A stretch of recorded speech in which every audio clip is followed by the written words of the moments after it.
قرآن نے جنت مانگنے کی ترغیب دی ہے، احادیث میں جنت طلب کرنے کی ترغیب موجود ہے، جنت کی تحریص دلائی گئی ہے۔ قرآن مجید کے ورق ورق پہ جنت کے تذکرے پھیلے ہیں، جنت میں بہتی ہوئی نہروں کی کہانیاں بیان کی گئی ہیں، مائے معین، کوثر، سلسبیل اور جنت کی دوسری نہروں کا ذکر کیا گیا ہے۔ اس کے باغ اور باغوں کے گھنے سائے، درختوں کے لٹکتے ہوئے خوشے اور مزیدار پھلوں کا ذکر، حور و قصور کی کہانیاں، جنت کا خوبصورت نورانی ماحول جنت کے نقش قرآن نے بیان فرمائے ہیں۔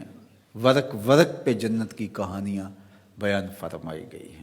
یہ اسی لیے بیان کی گئی ہیں کہ ہمارے دل میں اس کی حرص پیدا ہو، اس کی طلب جاگے، اور وہ اللہ کی رضا کا مظہر ہے۔ جنت مانگنا اللہ کی رضا مانگنا ہے۔ شریعت اسلامیہ میں جنت کی ترغیب دی گئی ہے، لیکن ہمارے بعض نعت خواں جنت کی اس طرح سے بات کرتے ہیں جس طرح کہ انہیں جنت کی چاہت ہی نہ ہو، بلکہ بعض جاہل شعراء کے شعروں میں جنت کا مذاق اڑایا گیا ہے، جبکہ اللہ نے جنت کو اہل ایمان کے لیے تیار کیا اور جنت کی کہانیاں بیان فرمائیں۔ اللہ کے محبوب علیہ السلام نے صحابہ میں بیٹھ کے جنت کی ترغیب اور تحریص دلائی، جنت کا شوق پیدا صحابہ کے دلوں میں کیا۔ اور یہاں نعت خان صاحب کہہ رہے ہیں کہ ہرے تو کیڑی جنت دا کرنا ہے تذکرہ، میاں اسی جنت کا جس جنت کا تذکرہ قرآن نے کیا ہے، اسی جنت کا جس جنت کے لیے رسول خدا صلی اللہ علیہ وآلہ وسلم نے کہا کہ جب رب سے مانگو جنت الفردوس مانگو،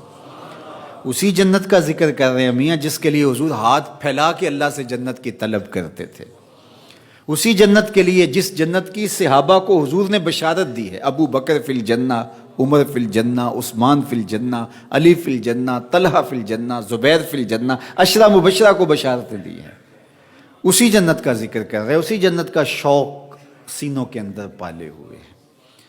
تو جنت اللہ کی رضا کا نام ہے۔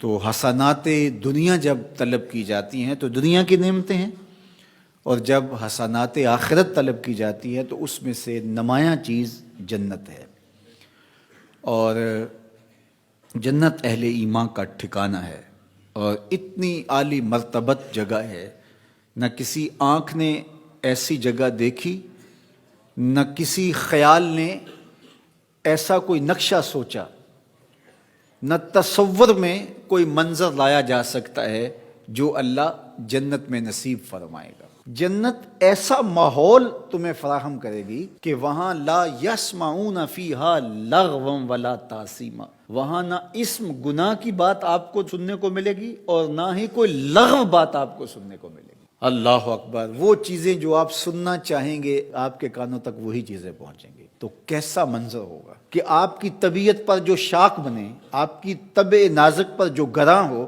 وہ چیز آپ کو سننے کو بھی نہیں ملے گی۔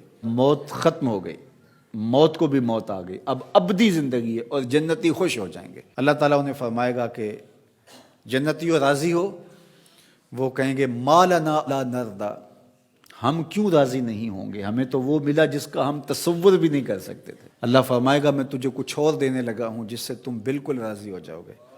تو وہ کہیں گے مالک تیری مرضی، ہماری جھولی طلب کی پھیلی ہے، ورنہ کوئی شے رہ تو نہیں گی جو ہمیں ملی نہ ہو۔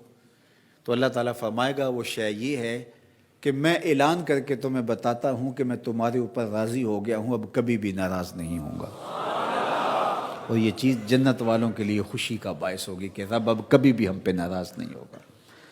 اللہ اکبر! تو جب ہم کہتے ہیں اللہ ہمیں آخرت کی حسنات عطا کر دے تو اس سے مراد جنت ہو۔